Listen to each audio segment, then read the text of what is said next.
Good morning 8th class. आज की जो आपकी क्लास है वो जो आपका सब्जेक्ट है वो है एसएसटी, और एसएसटी में जो हमारा चैप्टर है वो है फेडरल गवर्नमेंट। ओके, सो आज हम इस फेडरल गवर्नमेंट है उसके बारे में पढ़ेंगे। सो हम स्टार्ट करते हैं फेडरल गवर्नमेंट के बारे में। अब जो फेडरल गवर्नमेंट है उसका क्या रोल होता है वो हमें पढ़ना है। सबसे पहले ये है जो इसकी पावर्स होती है, फेडरल गवर्नमेंट की जो पावर्स है वो सारी की सारी एक ही जगह पर अटकी हुई होती है, एक ही जगह पर रहती है। ठीक है, और वो सारी की सारी जो ये पावर्स हैं वो एक ही जगह तो रहती है, और इस एक ही जगह पर ऐड होती है जब, तो इसको क्या कहा जाता है? इसको कहा जाता है यूनिटरी फॉर्म ऑफ गवर्नमेंट, ये इसे कहा जाता है। यहाँ तक की बात समझ में आई। उसके बाद में इसके साथ साथ जो अपोजिट में, इसके अपोजिट में किसके, फेडरल जो गवर्नमेंट है उसके अपोजिट में जितनी भी पावर्स होती हैं, किसके अंदर, एक तो होती है सेंट्रल के अंदर और एक होती है स्टेट के अंदर। ठीक है, इन दोनों के अंदर जितनी भी पावर्स होती है उनके बीच में जिसको डिवाइड किया जाता है, ठीक है ना, उसको क्या कहा जाता है? फेडरल गवर्नमेंट कहा जाता है। इतनी आई बात समझ में। उसके बाद में हम आगे देखते हैं। अब आते हैं फेडरल गवर्नमेंट के फीचर्स या फिर कैरेक्टरिस्टिक्स। तो इसके कैरेक्टरिस्टिक्स या फिर जो फीचर्स हैं वो कितने बताए गए हैं? 6 टाइप्स के बताए गए हैं। कितने टाइप्स के? 6 टाइप्स के। सो फर्स्ट हम पढ़ते हैं। फर्स्ट होता है constitution is the supreme. First है इसका कॉन्स्टिट्यूशन इन द सुप्रीम, मतलब जो कॉन्स्टिट्यूशन है उसको सबसे टॉप पे रखा गया। किस पे रखा गया? टॉप पर रखा गया। टॉप बोल लीजिए आप या फिर हाई बोल लीजिए, इस पर रखा गया। नेक्स्ट आता है हमारे जो नेक्स्ट टॉपिक है, नेक्स्ट टाइप है, वो आता है इसमें बायकैमरल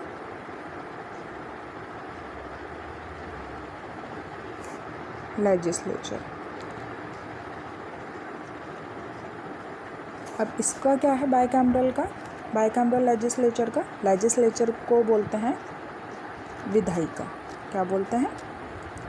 विधायिका। तो सेकंड नंबर पर हमारे जो फेडरल गवर्नमेंट है उसमें ये कैरेक्टरिस्टिक्स पाया जाता है या फिर ये वाला फीचर्स पाया जाता है, मिलता है। इसके बाद में हम थर्ड पे चलते हैं। जो थर्ड नंबर का है उसको देखते हैं। उसमें है रिटन कॉन्स्टिट्यूशन, इसके बारे में बताया गया। तो रिटन कॉन्स्टिट्यूशन जैसा कि आप जानते हैं, जो लिखा हुआ होता है या जो राइट किया हुआ होता है उसे क्या कहते हैं? हम रिटन कॉन्स्टिट्यूशन कहा जाता है।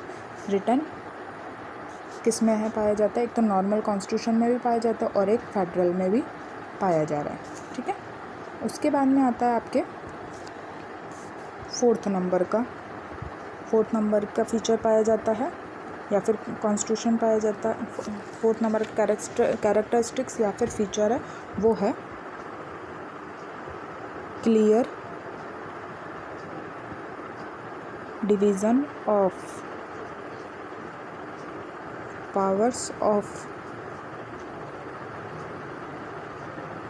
Governance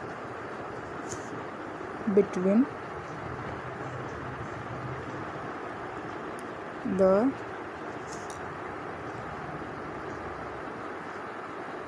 centre and states. ये आपका 4th नंबर का फीचर्स है फेडरल गवर्नमेंट का। इसमें कहा गया clear division of powers of governance between the centre and state. Centre और स्टेट इन दोनों की बात कही गई है कि जितनी भी पावर्स हैं, जो पावर्स हैं वो गवर्नमेंट की, वो किस में पाई जाती है, सेंट्रल में, और स्टेट के अंदर पावर्स पाई जाती है सारी की सारी इन दोनों में ही डिवाइड की हुई होती है सारी की सारी पावर्स। ठीक है, नेक्स्ट आती है हमारी 5th नंबर की। 5th नंबर का टॉपिक पॉइंट आता है। 5th नंबर में हमारे पाया जाता है मल्टी लेवल गवर्नमेंट। अब मल्टी लेवल है तो काफ़ी सारे पॉइंट्स आएंगे, इसमें काफ़ी सारी चीज़ें होंगी। तो वही है कि एक तो सेंट्रल लेवल पर और एक स्टेट लेवल पर। इन दोनों लेवल पर क्या पाई जाती है, हमारी गवर्नमेंट की और स्टेट की, दोनों ही लेवल पर गवर्नमेंट्स पाई जाती है। क्या पाई जाती है, गवर्नमेंट, जिसे बोलते हैं सरकार। आपको पता है सेंट्रल गवर्नमेंट होती है एक, और एक होती है स्टेट गवर्नमेंट। Okay, clear. फिर हमारा आता है लास्ट टॉपिक, लास्ट टाइप, जो होता है presence of free and impartial judiciary. यह हमारा लास्ट टाइप है किसका, फेडरल गवर्नमेंट का। इसमें क्या होता है, प्रेजेंट होनी ज़रूरी है किस चीज़ को लेकर के, जो इम्पार्शियल जुडिशरी है ये है जो इसको लेकर के प्रेजेंट होना ज़रूरी होता है, प्रेजेंस होनी चाहिए इसकी, अदरवाइज़ ये वाली जो पावर है ना के बराबर होगी, नहीं हो पाएगी। और क्या होनी चाहिए प्रेजेंस के साथ में, ये बिल्कुल जो इम्पार्शियल जो जुडिशरी है वो क्या होना चाहिए, प्रेजेंट होने के साथ साथ फ्री भी होना चाहिए।